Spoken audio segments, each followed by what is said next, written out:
The first pillar of self-esteem is the practice of living consciously. In virtually all of the great spiritual and philosophical traditions of the world, there appears some form of the idea that most human beings are sleepwalking through their own existence. Enlightenment is identified with waking up. Evolution and progress are identified with an expansion of consciousness. Why is consciousness so important? Because for all species that possess it, consciousness is the basic tool of survival. It is the ability to be aware of the environment in some form, at some level, and to guide action accordingly. I use consciousness here in its primary meaning, that is, the state of being conscious or aware of some aspect of reality. To the distinctively human form of consciousness, with its capacity for concept formation and abstract thought, we give the name mind. We are beings for whom consciousness at the conceptual level is volitional. This means that the design of our nature contains some extraordinary options, that of seeking awareness, or not bothering, or actively avoiding it, that of seeking truth, or not bothering, or actively avoiding it, that of focusing our mind, or not bothering, or choosing to drop to a lower level of consciousness. This capacity for self-management is our glory, and at times our burden. If we do not bring an appropriate level of consciousness to our activities, if we do not live mindfully, the inevitable penalty is a diminished sense of self-efficacy and self-respect. We cannot feel competent and worthy while conducting our lives in a mental fog. Our mind is our basic tool of survival. Betray it, and self-esteem suffers. Through the thousands of choices we make between thinking and non-thinking, being responsible toward reality or evading it, we establish a sense of the kind of person we are. Consciously, we rarely remember these choices, but deep in our psyche they are added up, and the sum is that experience we call self-esteem. Self-esteem is the reputation we acquire with ourselves. We are not all equal in intelligence, but intelligence is not the issue. The principle of living consciously is unaffected by degrees of intelligence.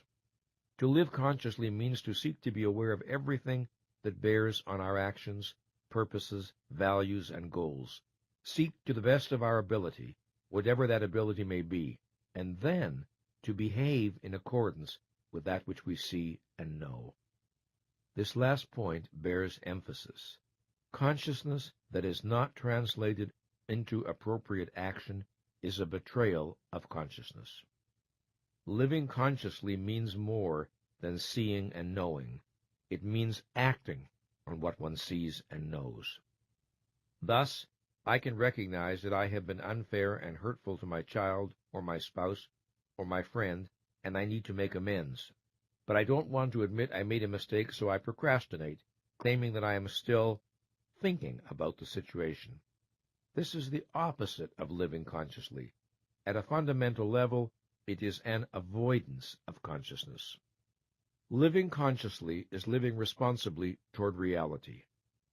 We do not necessarily have to like what we see, but we recognize that wishes or fears or denials do not alter facts. If I desire a new outfit, but need the money for rent, my desire does not transform reality and make the purchase rational. If a statement is true, my denying it will not make it false. When we live consciously, we do not confuse the subjective with the objective. We do not imagine that our feelings are an infallible guide to truth.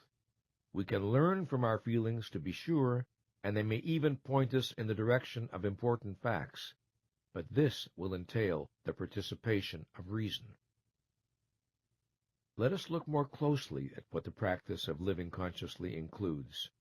Living consciously entails a mind that is active rather than passive, an intelligence that takes joy in its own function, being in the moment without losing the wider context, reaching out toward relevant facts rather than withdrawing from them, being concerned to distinguish among facts, interpretations, and emotions, noticing and confronting any impulses to avoid or deny painful or threatening realities. Being concerned to know where I am relative to my various goals and projects, and whether I am succeeding or failing. Being concerned to know if my actions are in alignment with my purposes. Searching for feedback from the environment so as to adjust or correct my course when necessary. Persevering in the attempt to understand in spite of difficulties. Being receptive to new knowledge and willing to re-examine old assumptions. Being willing to see and correct mistakes. Seeking always to expand awareness, a commitment to learning, and therefore a commitment to growth as a way of life. A concern to understand the world around me. A concern to know not only external reality, but also internal reality, the reality of my needs, feelings, aspirations, and motives, so that I am not a stranger or a mystery to myself.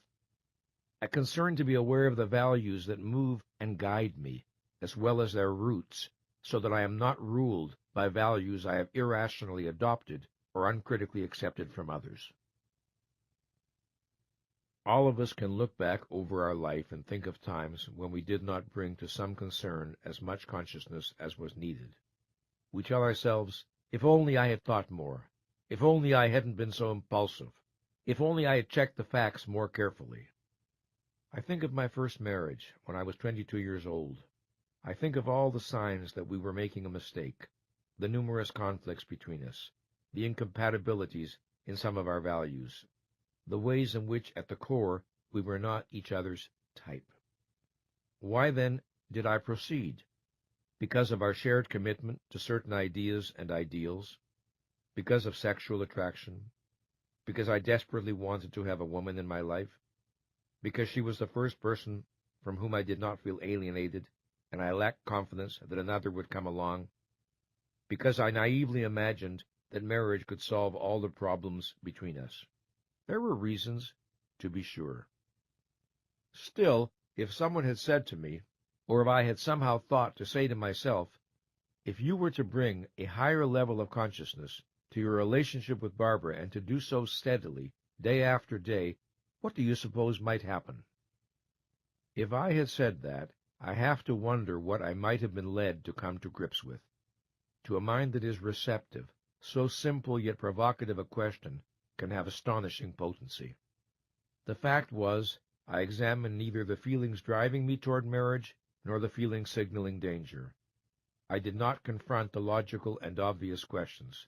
Why marry now? Why not wait until more is resolved between you? And because of what I did not do, my self-esteem suffered a subtle wound, although it would be years before I fully understood this. There is an exercise that I give to therapy clients today that I wish I had known about then. The course of my life over the next decade or so might have been different if for 2 weeks I sat at my desk each morning and wrote the following incomplete sentence in my notebook. If I bring a higher level of consciousness to my relationship with Barbara, if I had then written 6 to 10 endings as rapidly as I could, without rehearsing, censoring, planning, or thinking, I would have found myself making more and more conscious, explicit, and inescapable all the deep reservations I had about this relationship, as well as my process of avoidance and denial. I have given this exercise to clients who are confused or conflicted about some relationship, and the result almost invariably is major clarification. Sometimes the relationship radically improves. Sometimes it ends. Had I known to use this technique, I would have had to face the fact that loneliness was driving me more than admiration. If Barbara had done a similar exercise, she would have realized that she was no more rational than I in what we were preparing to do. Whether we would have had the courage and wisdom to stay at this higher level of awareness is something I can only speculate about now.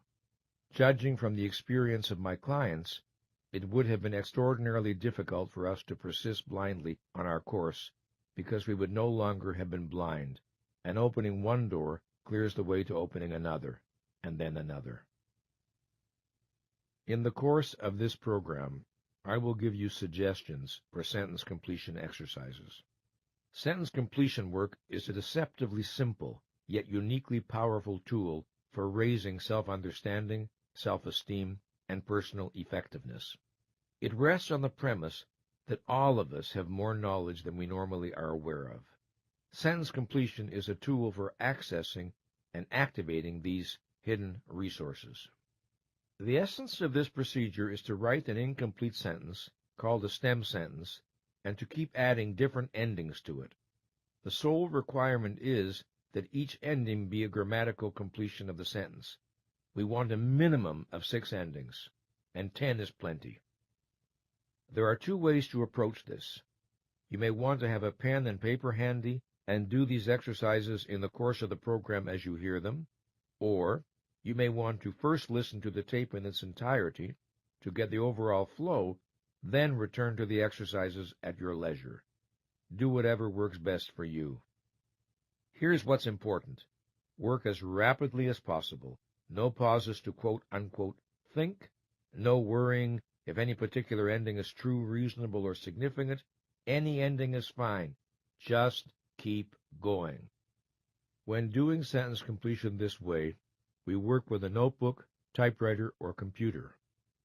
An alternative is to do the sentence completions into a tape recorder, in which case you keep repeating the stem sentence into a recorder, each time completing it with a different ending. You play the work back later to reflect on it. How might we use the technique to facilitate the process of learning to live more consciously? First thing in the morning, before proceeding to the day's business, sit down and write the following sentence stem. Living consciously to me means. Then, as rapidly as possible, without pausing for reflection, write at least half a dozen endings for that. Do not worry if your endings are literally true, make sense, or are profound. Write anything, but write something. A minimum of 6, 10 is plenty.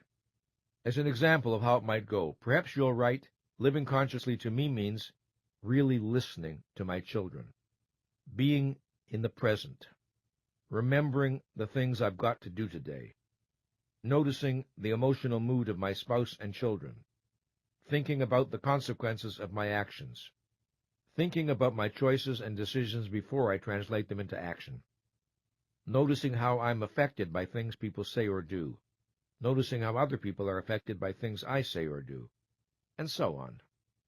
When you're done, go on to the next stem, which is, if I bring 5% more awareness to my activities today, and when you've done that, go on to this stem.